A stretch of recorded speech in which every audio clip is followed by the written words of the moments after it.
আজ অনেক বছর পর আবার এসেছি জয়দেবপুর ঐতিহাসিক রথমেলায়।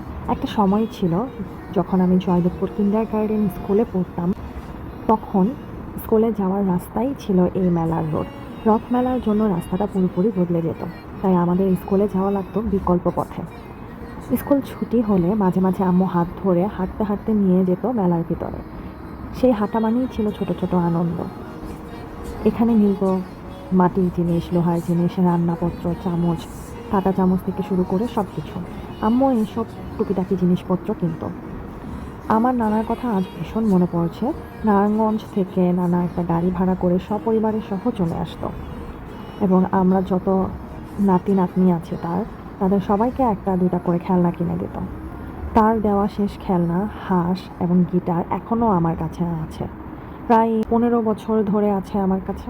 সেই হাঁসটার ভিতরে যে ডিমটা থাকে, ওই ডিমটা আমি অন্য জায়গায় রেখে সেই জায়গাটায় আমি আমার টাকা পয়সা জমাইতাম।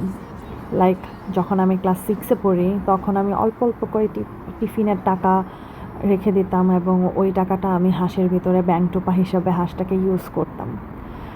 এই মেলাটা আমার কাছে শুধু উৎসব না, এটা আমার শৈশব, আমার স্মৃতি।